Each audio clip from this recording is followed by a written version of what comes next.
The blizzard swallowed Wyatt Vernon whole as he rode through the whiteout, searching for the stray cattle that had wandered from his ranch, when he spotted a dark shape crumpled in the snow that was definitely not livestock. He pulled his horse to a stop and dismounted, his boots sinking deep into the powder as he approached what he now realized was a person, a woman dressed far too lightly for this kind of weather, her lips blue and her skin pale as death itself. "Madam, can you hear me?" Wyatt dropped to his knees beside her, pulling off his gloves to check for a pulse. It was there, faint but present, and he didn't waste another second. He scooped her into his arms, surprised by how light she felt, and secured her on his horse before climbing up behind her. The cattle would have to wait. This woman would be dead within the hour if he didn't get her somewhere warm. The ride back to his cabin felt like an eternity. The wind howled and tore at them both, and Wyatt kept one arm wrapped tight around the unconscious woman, while the other guided his horse through the storm.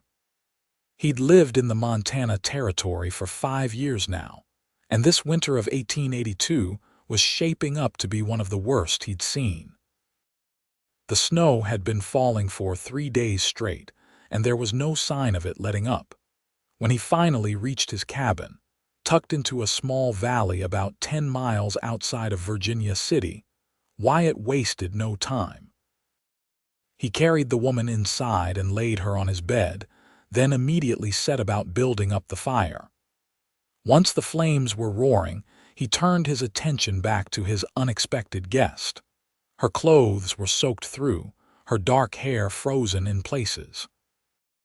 He knew he had to get her out of those wet things, but he was also acutely aware of propriety. "Forgive me, madam," he muttered, even though she couldn't hear him. He worked quickly and efficiently, removing her wet clothing and replacing it with one of his own flannel shirts and wool socks.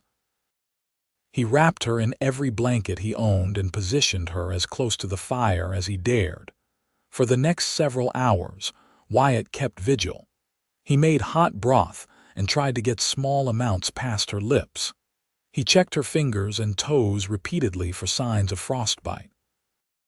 He added wood to the fire and prayed to a god he wasn't sure he still believed in that this woman would live. It was well past midnight when her eyelids finally fluttered open. Wyatt, who had been dozing in the chair beside the bed, jerked awake at the sound of her sharp intake of breath. "Easy now," he said, keeping his voice low and calm. "You are safe. You are in my cabin. I found you in the snow." The woman's eyes darted around the room, taking in her surroundings with obvious confusion and fear. They were a striking shade of green Wyatt noticed like new grass in springtime. "Where am I?" Her voice was hoarse, barely above a whisper. "About 10 miles north of Virginia City, Montana Territory. My name is Wyatt Vernon. I found you during the blizzard. You were nearly frozen to death." She tried to sit up but immediately fell back against the pillows, wincing in pain. "Everything hurts. That is a good sign, actually. Means nothing is frozen beyond saving." Wyatt stood and moved to the stove, ladling some broth into a tin cup. "Can you tell me your name? What you were doing out in that storm?" The woman accepted the cup with shaking hands. Wyatt helped steady it as she took small sips. "My name is Zelda Foster. I was traveling with a wagon train heading to Helena. We got caught in the storm. The wagon I was in overturned and I was thrown clear. When I came to, everyone was gone. I tried to find them, but the snow was so thick I could not see more than a few feet in front of me. How long ago was this? I do not know. Hours. A day. Time stopped making sense after a while." Wyatt nodded grimly. "The storm has been going for 3 days now. If your wagon train had any sense, they found shelter and are waiting it out. Once the weather clears, we can go looking for them." Zelda's eyes filled with tears. "My sister. She was with the train. We were going to Helena to meet her fiancé. I have to find her. She will be so worried." "And we will," Wyatt assured her. "But right now, you need to rest and get your strength back. You have been through a terrible ordeal." Over the next few days, as the blizzard continued to rage outside, Wyatt and Zelda settled into a strange sort of routine. He gave her his bed and made himself a pallet near the fire. He cooked simple meals of beans, bacon, and biscuits, and was surprised to discover that Zelda had a sharp wit and a quick laugh despite her circumstances. She told him that she was 22 years old and had been living in St. Louis with her older sister Clara after their parents had died in a house fire 2 years earlier. When Clara's fiancé, a mining engineer named Thomas, had written asking her to join him in Helena, where he'd secured a good position, both sisters had decided to make the journey west. "I had nothing keeping me in St. Louis," Zelda explained as they sat by the fire on the fourth evening. The storm had finally begun to let up, though snow was still falling. "Clara and we are all each other has. Where she goes, I go." Wyatt understood that kind of loyalty. "I came out here 5 years ago after my father died. He left me some money, enough to buy this land and start a small ranch. It is not much, but it is mine." "Do you have any other family?" "A brother back in Kansas. We do not talk much anymore. He thought I was a fool for coming out here." Wyatt poked at the fire with a stick, sending sparks dancing up the chimney. "Maybe he was right." "I do not think so," Zelda said softly. "You have built something for yourself. That takes courage." Their eyes met across the flickering firelight, and Wyatt felt something shift in his chest. He'd been alone for so long, he'd almost forgotten what it felt like to have someone to talk to, someone who listened and responded with genuine interest. Zelda was beautiful. There was no denying that, but it was more than her looks that drew him. There was a strength in her, a resilience that showed itself in the way she'd survived the storm, and the way she faced her uncertain situation with determination rather than despair. The next morning dawned clear and bright. Wyatt woke before sunrise and looked outside to see that the snow had finally stopped. The world was blanketed in white, pristine and beautiful and deadly in equal measure. "We should go today," Zelda said, appearing at his shoulder. She'd been up before him, he realized. "To look for the wagon train. Are you strong enough?" "I have to be. For Clara." They set out an hour later, Wyatt on his horse and Zelda bundled up in spare clothing he'd scrounged together.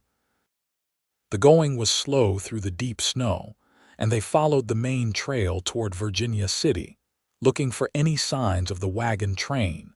They found the wreckage about 5 miles from Wyatt's cabin. 3 wagons lay on their sides, half buried in snow drifts. Zelda let out a cry and would have run forward if Wyatt hadn't caught her arm. "Let me check first," he said gently. The wagons were empty, no bodies, no supplies, nothing. It looked like they'd been deliberately abandoned. Wyatt studied the snow around them and found what he was looking for, tracks, lots of them, leading southwest. "They went toward town," he told Zelda. "See here. These tracks are several days old from before the worst of the storm hit. They must have abandoned the wagons and made for Virginia City on foot and horseback." Hope blazed in Zelda's eyes. "So they might be alive. Clara might be alive. Very possible. Virginia City is not far from here. If they started before the storm got too bad, they would have made it." They reached Virginia City by mid-afternoon. The town was small but bustling, having sprung up around the gold mines that dotted the surrounding hills. Wyatt led them to the only hotel, a 2-story wooden structure with a sign that proclaimed it the Silver Star Inn. The proprietor, a heavy-set man named Gus, recognized Wyatt immediately. "Vernon, did not expect to see you in town during weather like this. You doing all right out at your place?" "Fine, Gus. I am looking for information about a wagon train that might have come through here a few days ago." They were heading to Helena. Gus nodded enthusiastically. Oh sure, I remember them. Bunch of folks came stumbling in right before the storm hit hard. We put them up here and at the boarding house down the street. Most of them headed out yesterday when the weather cleared a bit, but I think a few are still here. Zelda stepped forward, her voice urgent. Was there a woman named Clara Foster with them? Dark hair, about 25 years old. Gus scratched his chin thoughtfully. Foster. Yeah, I think I remember that name. She was with a tall fellow, kept asking about a missing sister. That you? Yes, where is she? Is she here? She left yesterday with most of the others. They were determined to push on to Helena. The fellow she was with, he did not want to wait any longer, said he had business to attend to. Zelda's face fell. She left without me. She did not know you were alive, Wyatt said gently. She must have thought you died in the storm. I have to go after her. I have to let her know I am all right. Gus cleared his throat. If you are looking to get to Helena, you will want to wait a few more days. The trail is still pretty treacherous. More snow is coming too, according to old Pete, and his knee is never wrong about these things. Wyatt could see the conflict playing out on Zelda's face. She wanted to rush after her sister immediately, but she was also smart enough to know that the danger was real. She turned to him, her green eyes searching his face. What do you think I should do? The question surprised him. They barely knew each other, and yet here she was, asking his opinion as if it mattered to her. I think, he said slowly, that you have survived one blizzard by the skin of your teeth. Tempting fate twice in 1 week seems unwise. Your sister made it to safety. She will be in Helena when you get there, whether that is tomorrow or next week. Zelda nodded slowly. You are right. I know you are right. It is just hard knowing she thinks I am dead, that she is grieving for me. We can send a telegram, Gus offered. Let her know you are alive. The lines are working again as of this morning. That seemed to settle something in Zelda. They sent the telegram, and Wyatt secured a room for her at the hotel.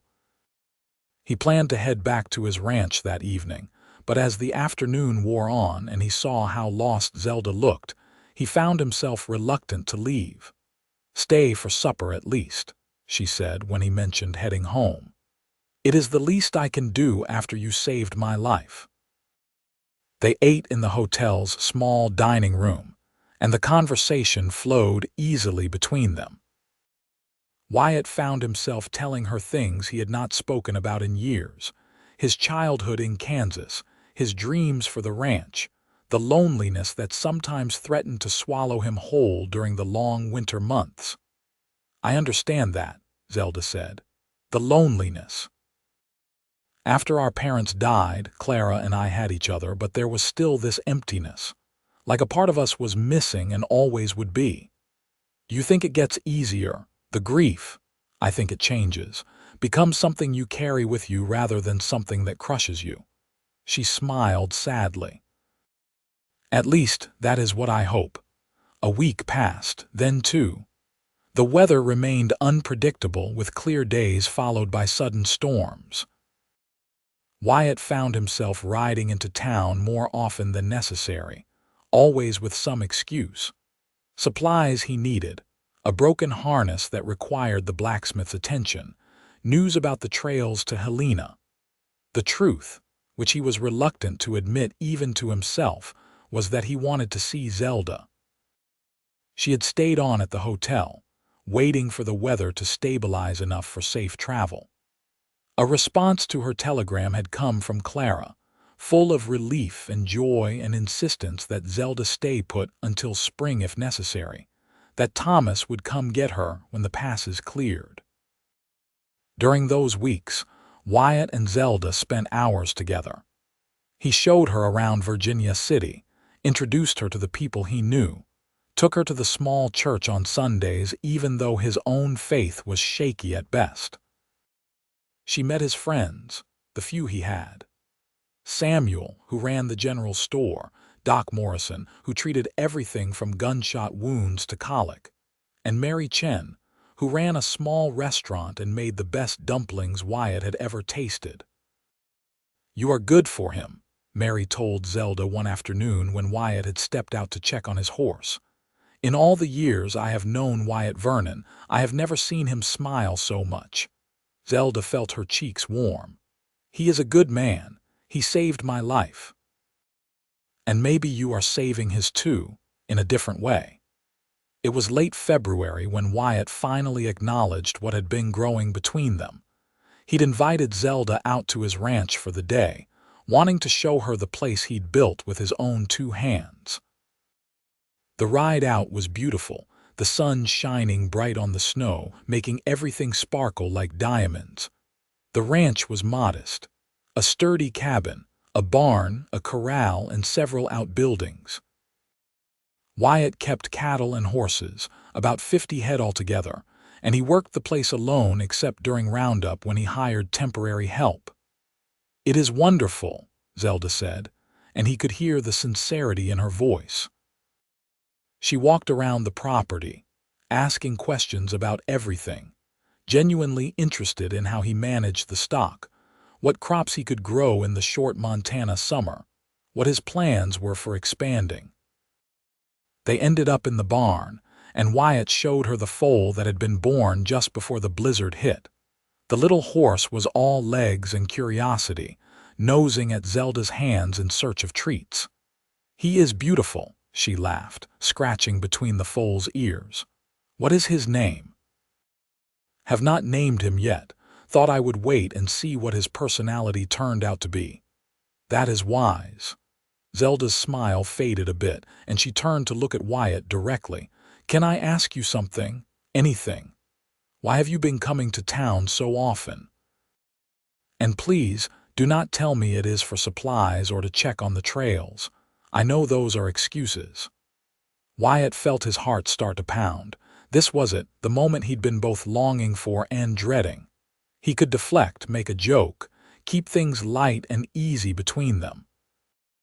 Or he could tell the truth. "I come to town to see you," he said simply. "Because when I am not with you, I am thinking about you, because you have brought something into my life that I did not even realize was missing." Zelda's eyes widened, but she did not look away. "Wyatt, I know we have not known each other long. I know you have plans to go to Helena, to be with your sister. I am not asking you to change any of that. I just needed you to know how I feel." She stepped closer to him, close enough that he could see the flecks of gold in her green eyes. "What if I told you that I have been hoping you would say something like that? That I have been finding excuses to stay in Virginia City longer than necessary, because the thought of leaving, of not seeing you again, makes my heart ache? Then I would say we are both in a bit of trouble." Zelda laughed, a bright, joyful sound that echoed through the barn. "The best kind of trouble, I think." Wyatt reached out and cupped her face in his hands, his calloused thumbs brushing across her cheeks. "May I kiss you? I wish you would." The kiss was gentle at first, tentative, 2 people learning the shape and taste of each other. But then Zelda's arms came up around Wyatt's neck, and he pulled her closer, and the kiss deepened into something that spoke of longing and possibility and hope. When they finally broke apart, both breathing hard, Wyatt rested his forehead against hers. "Stay," he whispered. "Do not go to Helena. Stay here with me. I have to see Clara. I have to let her know I am truly all right, that I am making my own choices. Then I will come with you. We will go to Helena together, you will see your sister, and then we will come back here. Together." Zelda pulled back to look at him properly. "Are you asking me to marry you, Wyatt Vernon?" "I suppose I am, though I am making a mess of it. I do not have a ring, and we are standing in a barn, and I am probably rushing this, but I cannot help it. I have never felt like this before, never wanted anything as much as I want a life with you." Tears were streaming down Zelda's face, but she was smiling. "Yes, yes, I will marry you. I will stay with you and build a life with you. And yes." They were married 3 days later in the small church in Virginia City, with Doc Morrison standing up as Wyatt's best man and Mary Chen as Zelda's witness. It was a simple ceremony, but when Wyatt slipped the gold band onto Zelda's finger, a ring he'd bought from the jeweler in town with almost all the cash he had, he felt like the richest man alive. That night, in the cabin that was now their home, they lay together in the bed by the fire, Zelda's head resting on Wyatt's chest. "Tell me what you are thinking," he said, running his fingers through her long dark hair. "That my life has turned out nothing like I planned, and I could not be happier about it. A few months ago, if someone had told me I would be married to a rancher in the Montana Territory, I would have thought they were crazy. But now, I cannot imagine being anywhere else. We will still go to Helena in the spring. You need to see Clara, and I want to meet this sister of yours who means so much to you." "She will love you," Zelda said confidently. How could she not? March brought warmer weather and the first signs of spring. The snow began to melt, turning the world to mud, and Wyatt taught Zelda the rhythms of ranch life. She proved to be a quick learner, unafraid of hard work. She learned to milk the cow, to collect eggs from the chickens Wyatt had surprised her with, to help mend fences and feed the stock. In the evenings, they would sit by the fire, and Wyatt would read aloud from the few books he owned while Zelda sewed or knitted. Sometimes they just talked, sharing stories from their pasts, dreaming about their future. "I want children," Zelda said one night. "At least 3 or 4. I want this house to be full of noise and laughter." "That sounds perfect to me," Wyatt agreed, "though we might need to add on to the cabin if we are planning on that many. Then we will add on. We will build whatever we need." By mid-April, the passes were clear enough for travel, and Wyatt and Zelda set out for Helena. The journey took 5 days, and they camped under the stars each night, Wyatt teaching Zelda how to read the constellations his father had shown him as a boy. Helena was bigger than Virginia City, a proper city with paved streets and gas lamps and buildings made of brick and stone. They found Clara and Thomas living in a neat little house on the outskirts of town. Clara's scream of joy when she opened the door and saw Zelda could probably be heard 3 blocks away. "You are alive. You are here. Oh my God, Zelda." Clara grabbed her sister and held on tight, both women crying and laughing at the same time. Thomas stood behind his fiancée, grinning at the reunion. It took several minutes before Clara noticed Wyatt standing on the porch. "Who is this?" "This is my husband," Zelda said, her voice full of pride. "Wyatt Vernon. He is the one who found me in the snow. He saved my life, and then he stole my heart." Clara looked between her sister and Wyatt, her expression cycling through surprise, confusion, and finally, understanding. "Come in, please, both of you. I think we have a lot to catch up on." They stayed in Helena for 2 weeks.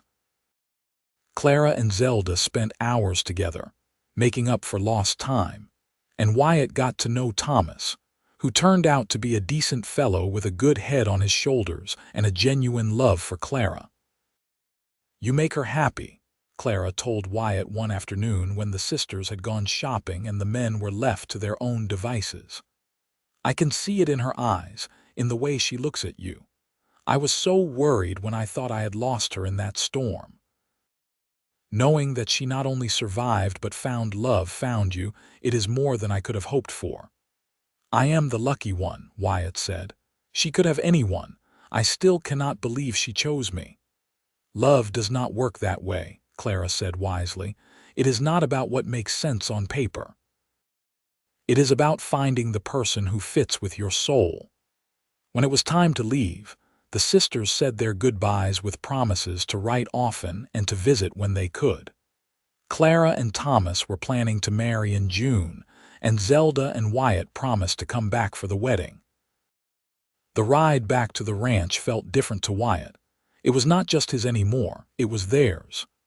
Zelda rode beside him, chattering about plans she had for a vegetable garden and asking his opinion on where the best spot would be. "South side of the cabin," he suggested. "Gets the most sun there." "Perfect. And I was thinking we could get some pigs too. I know how to make ham and bacon. My mother taught me before she died. Pigs it is." As they crested the final hill and the ranch came into view, Zelda pulled her horse to a stop. "Look," she said softly. Wyatt followed her gaze and felt his breath catch. The valley was green, the snow completely melted, and wildflowers were starting to bloom in patches of purple and yellow and white. The creek that ran through his property was running high with snowmelt, and in the distance, he could see his cattle grazing peacefully. "It is beautiful," Zelda said. "Our home is so beautiful. Our home." Those two words filled Wyatt with a warmth that had nothing to do with the spring sunshine. That night, as they settled back into the cabin, Zelda moved to the window and looked out at the darkening sky. "Do you remember what you said to me that first night when I woke up here?" "I said a lot of things." "Which part?" "You said I was safe." "And I was, Wyatt. Not just physically, but in every way that matters. You made me feel safe and cherished and loved. You still do." Wyatt came up behind her and wrapped his arms around her waist, pulling her back against his chest. "By spring she had found her way to his soul," he murmured. "What?" "Nothing. Just something I was thinking. I found you in the snow in the darkest, coldest part of winter. And now it is spring, and you have found your way into every part of my life, my heart, my soul. I was just existing before you, Zelda. You taught me how to live again." She turned in his arms and kissed him deeply. "We taught each other," she corrected. "I was lost in more ways than one when you found me. You gave me a home, a purpose, a future. You gave me everything." The summer passed in a blur of hard work and happiness. Wyatt and Zelda traveled back to Helena in June for Clara's wedding, and it was a joyous occasion. Seeing both sisters so happy, so settled in their new lives, felt right. By late summer, Zelda had news that made them both ecstatic. She was pregnant. Wyatt was beside himself with joy and worry in equal measure. "I will be fine," Zelda assured him for the 100th time. "Women have been having babies since the dawn of time." "Not my baby," Wyatt argued. "Not my wife. I am stronger than I look. You should know that by now." The pregnancy progressed smoothly through the fall and into winter. When the first snow fell in November, Wyatt watched Zelda stand at the window, one hand resting on her swollen belly. "What are you thinking about?" he asked. "About how a year ago I was lost in snow just like this, certain I was going to die. And now look at me. I am here, warm and safe, with a husband I adore and a baby on the way. Life is strange and wonderful." Their son was born on a bitter cold night in February of 1884, exactly 2 years after Wyatt had found Zelda in the snow. Doc Morrison came out from town to help with the delivery, and after several hours of labor, Zelda brought a healthy, squalling boy into the world. "What should we name him?" Zelda asked, exhausted but glowing as she held their son. Wyatt looked down at the tiny face, the little fists waving in the air, and felt his heart swell with love so intense it almost hurt. "What about William? We could call him Will.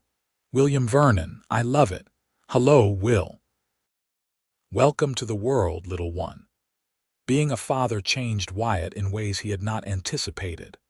Every milestone, every smile, every new sound Will made felt like a miracle. He found himself working even harder on the ranch, determined to build something substantial to leave to his son. When Will was 6 months old, Clara and Thomas came to visit, bringing news that they too were expecting. The sisters spent hours talking about pregnancy and babies and all the changes motherhood brought, while Wyatt and Thomas worked on the expansion to the cabin that was long overdue. "You have a good life here," Thomas observed as they framed out what would become 2 new bedrooms. "Simple but good." "Simple is all I ever wanted," Wyatt replied. "I am not a man who needs much. Just my family, my land, and honest work. That is enough." As Will grew from a baby into a toddler, Zelda fell pregnant again. Their daughter was born in the spring of 1886, and they named her Rose after Wyatt's mother. She had Zelda's green eyes and Wyatt's stubborn chin, and from the moment she entered the world, she had her father wrapped around her tiny finger. The years fell into a comfortable rhythm. The ranch prospered as Wyatt's reputation for raising quality stock spread. He hired 2 hands to help with the work, young men who lived in the bunkhouse he'd built and who treated Zelda with respect and Will and Rose with affection.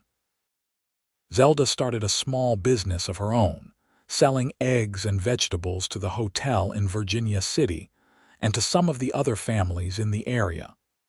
She taught Will his letters and numbers, determined that her children would have educations. In 1888, when Will was 4 and Rose was 2, they welcomed another son, James. Zelda joked that they were well on their way to the 3 or 4 children she'd wanted that night by the fire years ago. "We could stop at 3, Wyatt suggested half-heartedly. "We could," Zelda agreed. "But we do not have to." Their 4th child, another daughter they named Grace, was born in 1890. Their 5th and final child, a son they called Daniel, came in 1892. By then, the original cabin had been expanded so many times it was barely recognizable. They'd added a proper second story, a large kitchen, a dining room, and multiple bedrooms. "Remember when this was just one room with a bed and a fireplace?" Zelda said one evening as they sat on the porch, watching their children play in the yard. Will, now 10, was teaching 6-year-old Rose how to rope fence posts. James was helping 4-year-old Grace look for frogs by the creek, and 2-year-old Daniel was napping on Zelda's lap. "Seems like a lifetime ago," Wyatt agreed, "and also like yesterday. Do you ever regret it?" The noise and the chaos and the constant demands.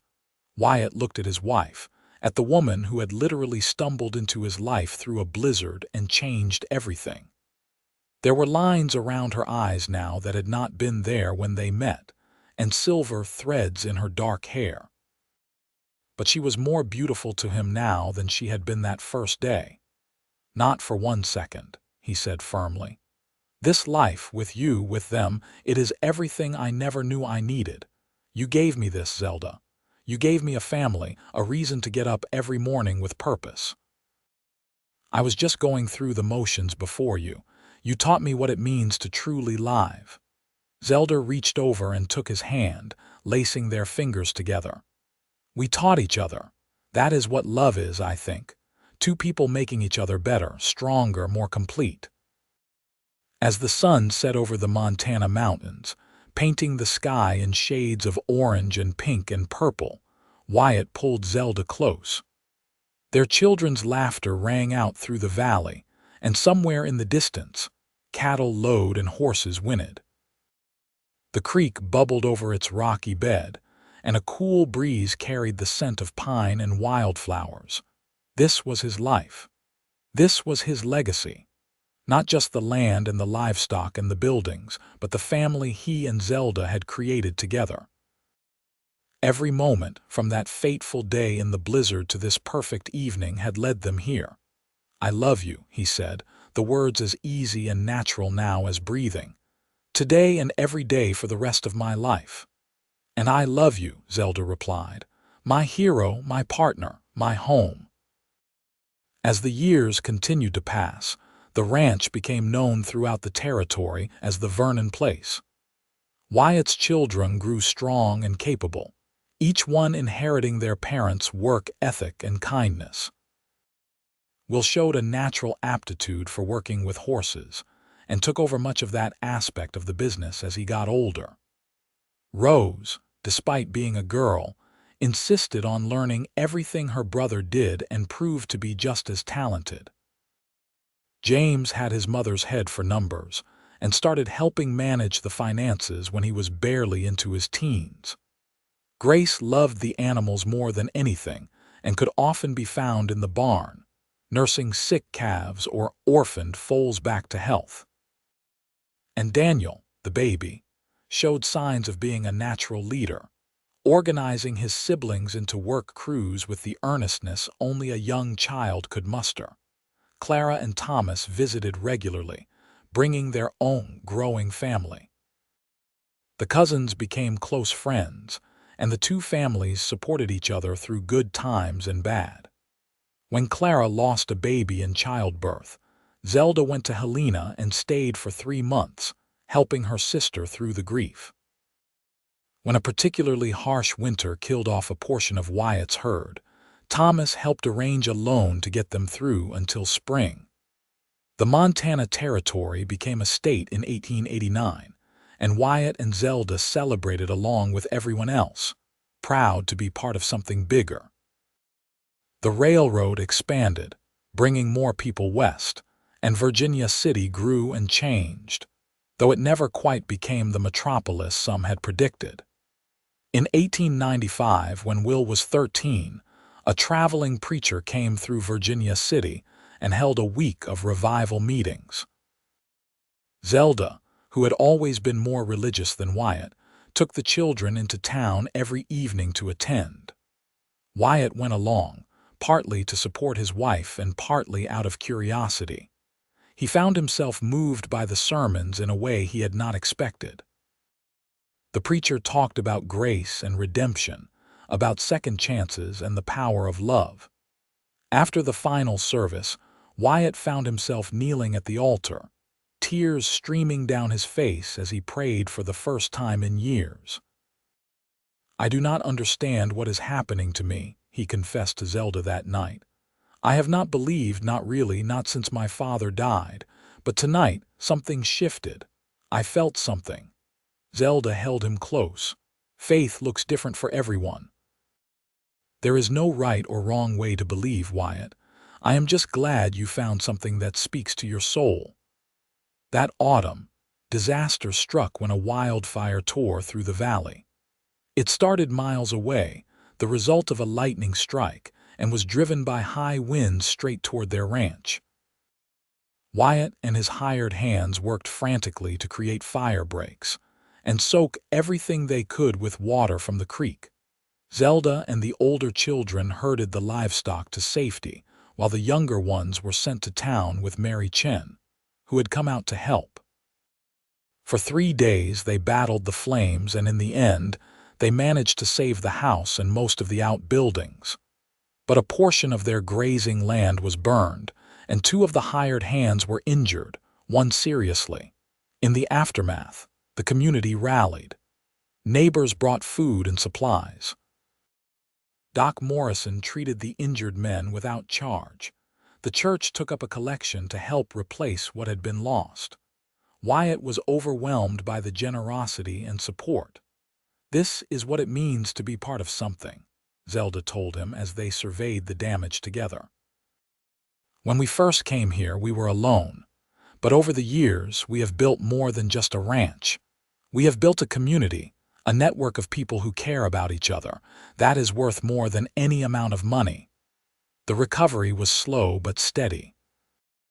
By the following spring, green grass was starting to grow on the burned sections of land, and Wyatt had hired new hands to replace the one who had decided ranching was too dangerous and moved back east. In 1897, when Rose was 13, a young man came to work on the ranch for the summer. His name was Peter, and he was the nephew of one of Wyatt's friends from town. Rose and Peter became fast friends, bonding over their shared love of horses. Wyatt watched the friendship with a mixture of pride and trepidation. "She is too young to be thinking about boys," he grumbled to Zelda one night. "She is not thinking about boys," Zelda corrected, amused. "She is thinking about one specific boy. And Wyatt, she is the same age I was when I first started noticing men. It is natural. I do not like it." "You do not have to like it. You just have to trust that we have raised her to make good choices." Zelda patted his arm consolingly. "Besides, they are just friends. Give it time before you start worrying about weddings." But Wyatt did worry, because that was what fathers did. He watched Rose grow from a girl into a young woman. Watched Will start taking an interest in the daughters of neighboring ranchers. Watched his younger children race toward their own futures with an enthusiasm that both thrilled and terrified him. Where did the time go? He asked Zelda one night as they prepared for bed. "It feels like just yesterday I was holding Will for the first time, and now he is 17 and talking about one day having his own ranch." "Time does not stop," Zelda said gently. "All we can do is appreciate each moment we have and trust that we have prepared them for whatever comes next." In the summer of 1900, as a new century dawned, the Vernon family gathered to celebrate Wyatt and Zelda's 18th wedding anniversary. It was a warm evening, and they set up tables outside, inviting friends and neighbors to join them. Clara and Thomas came from Helena with their children. Mary Chen brought enough dumplings to feed an army. Doc Morrison showed up with his new wife, a widow he'd married the year before. Samuel from the general store came with his extended family. Even old Pete, whose knee had been predicting weather for decades, made an appearance. As the sun began to set, and someone brought out a fiddle, Wyatt pulled Zelda onto the makeshift dance floor. They swayed together to the music, and Wyatt was transported back to that cold cabin where they'd first fallen in love. "Happy anniversary," he murmured into her ear. "Happy anniversary," she replied. "Can you believe it has been 18 years? Best 18 years of my life." Around them, their children danced and played. Will was teaching Peter's sister how to do a reel, both of them laughing when they got the steps wrong. Rose was holding Daniel's hands and spinning him in circles until he was dizzy and giggling. James and Grace were sneaking cookies from the dessert table, thinking no one noticed. This was everything. This was the life they had built together, starting from that moment in the snow when two lost souls had found each other. Wyatt had given Zelda shelter and safety, and she had given him purpose and love. Together, they had created something neither could have imagined alone. "What are you thinking about?" Zelda asked, looking up at him with those green eyes that still made his heart skip. "About how I found you in the snow, barely alive, and you were so beautiful even then. About how I did not know it that day, but my life was about to change completely. About how by spring you had found your way to my soul, and you have lived there ever since." Zelda's eyes filled with tears, but she was smiling. "You saved my life that day, Wyatt Vernon, but you did more than that. You gave me a home, a family, a reason to believe in second chances. You showed me what love really means." "We saved each other," Wyatt said. "That is the truth of it." The fiddle music swelled and more couples joined them on the dance floor. The stars came out one by one, spreading across the Montana sky like diamonds on velvet. And Wyatt held his wife close, grateful for every moment, every challenge, every joy they had shared. As the years continued to unfold, Wyatt and Zelda watched their children grow into adults. Will married a girl from a neighboring ranch, and they settled on a piece of land. Wyatt deeded to them, starting their own cattle operation. Rose did eventually marry Peter, and to Wyatt's surprise, he came to love the young man like a son. They stayed on the main ranch, with Peter working as Wyatt's foreman. James went to college, one of the first in the family to do so, studying business and agriculture.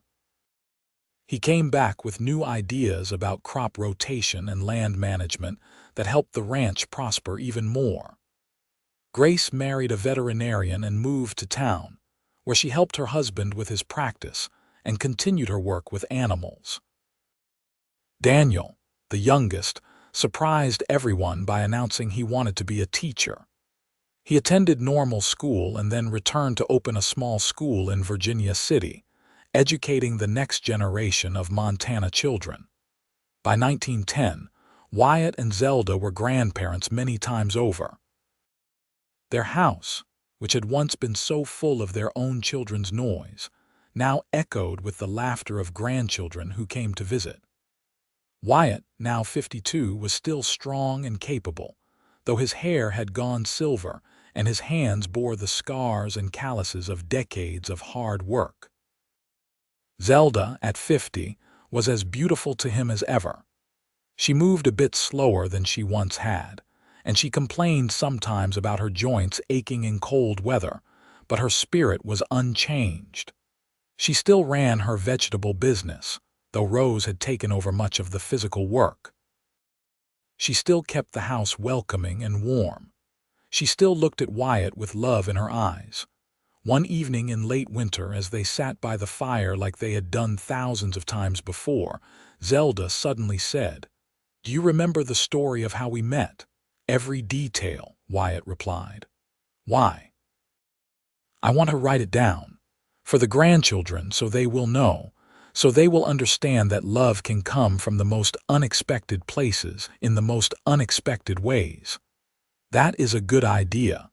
So Zelda began to write, and over the following months she chronicled their story.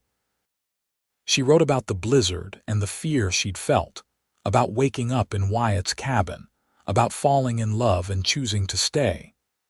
She wrote about their wedding and the early days of their marriage, about the births of their children and the building of their life together. Wyatt would sit with her in the evenings, reading over what she'd written, sometimes adding his own memories and perspectives. It became their project, their way of preserving not just the facts of their life but the feelings, the love that had sustained them through everything. When it was finished, Zelda made copies in her careful handwriting and gave one to each of their children. "This is your legacy," she told them. "Not just the land or the animals or the buildings. This story, this love, this is what we want to leave you." In the spring of 1911, 29 years after Wyatt had found Zelda in the snow, they took a trip. It was something they'd talked about doing for years, but had never quite managed.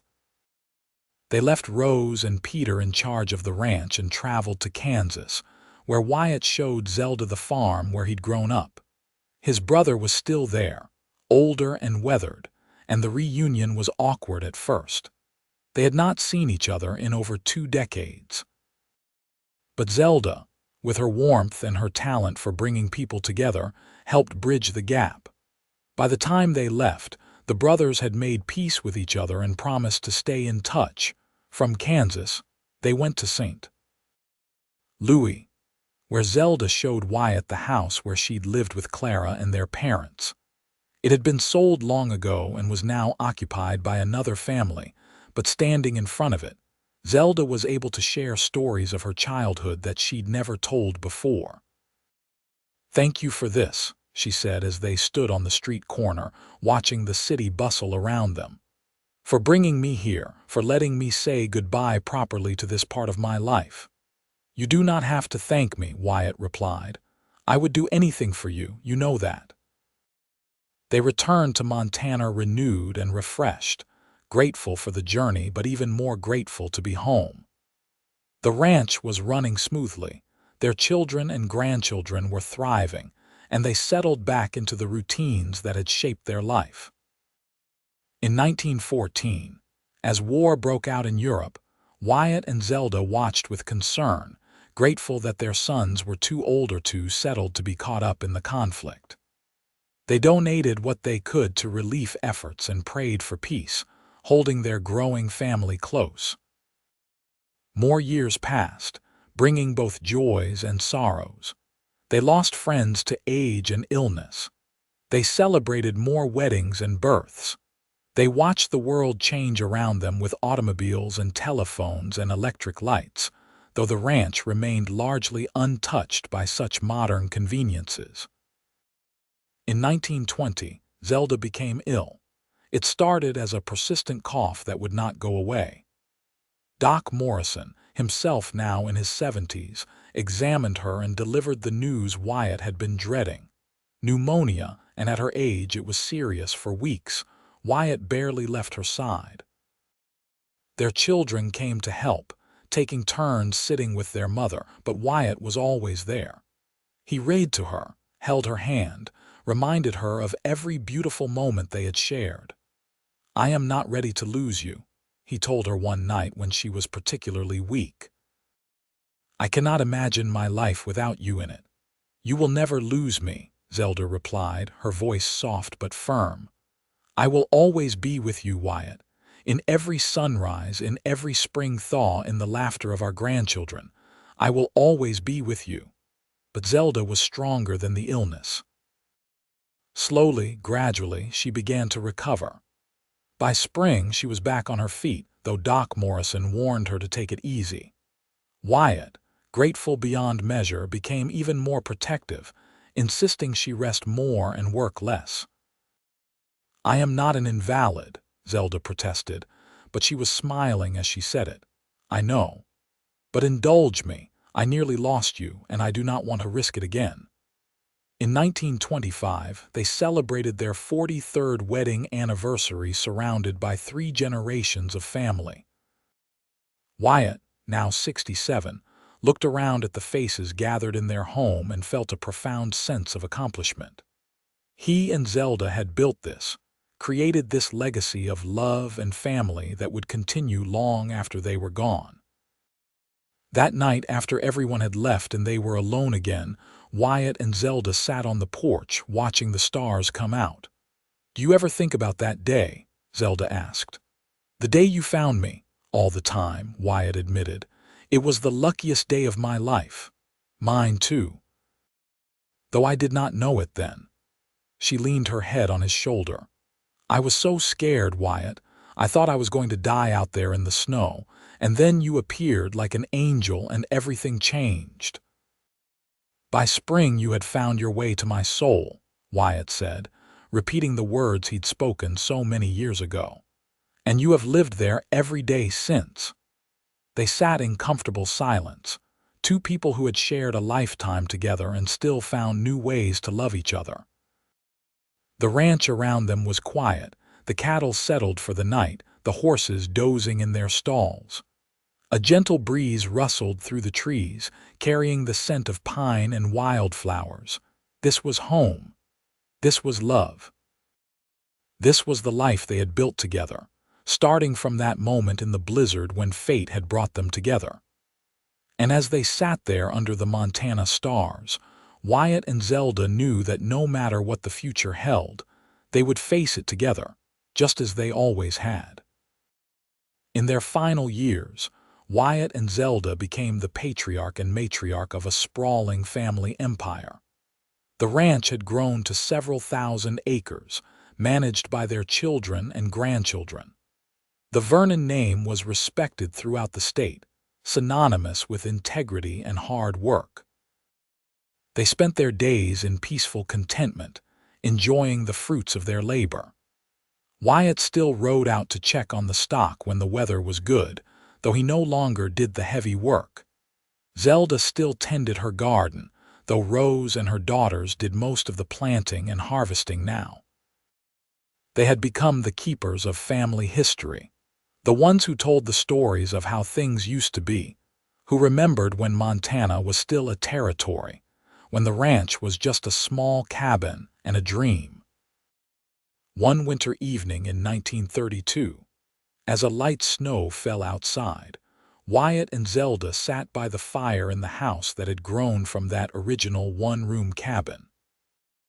They were both in their 70s now, their bodies showing the wear of long, hard-working lives, but their love for each other burned as bright as ever.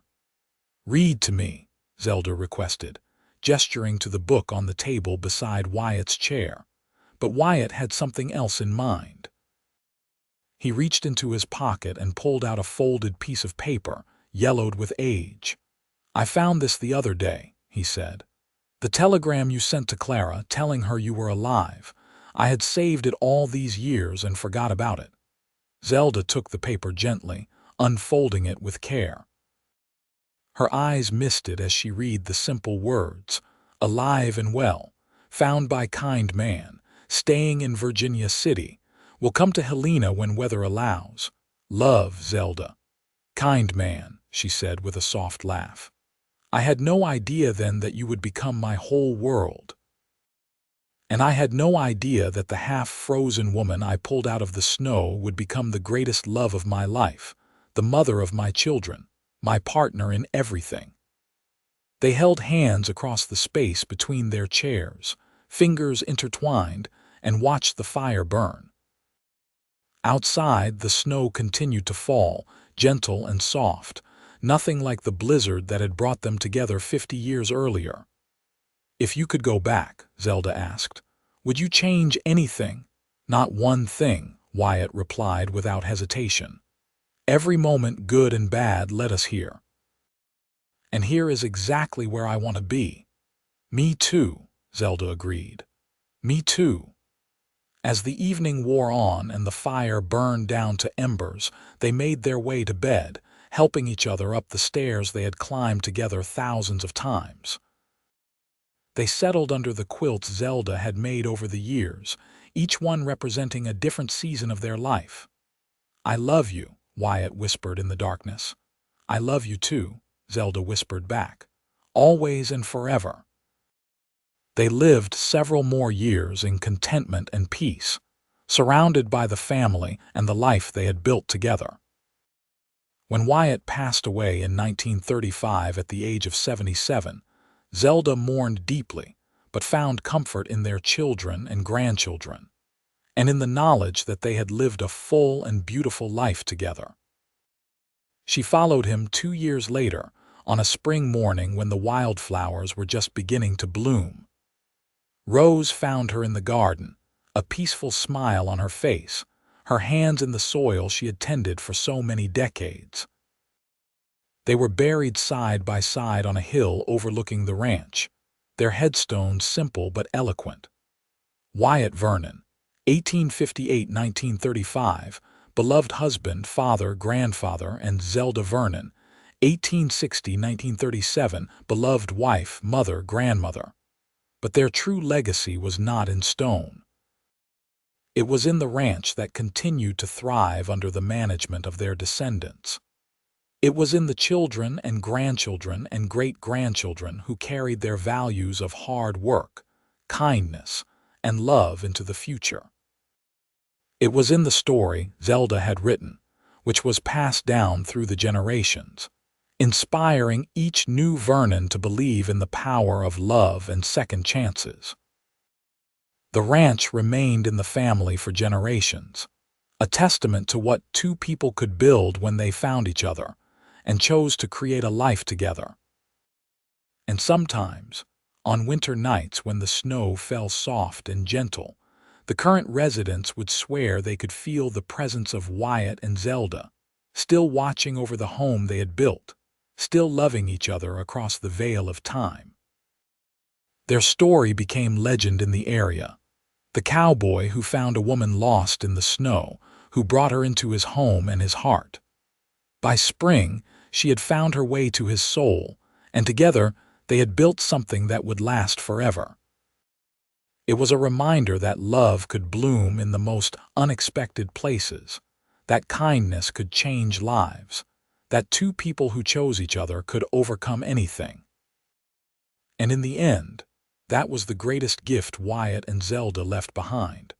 Not land or livestock or money, but the knowledge that true love existed, that it was worth fighting for, and that when you found it, you held on tight and never let go. Their grandchildren told their children, who told theirs, ensuring that the story of Wyatt and Zelda Vernon would never be forgotten, a beacon of hope and love that would shine through the generations, eternal as the Montana sky above the ranch where their love story had unfolded.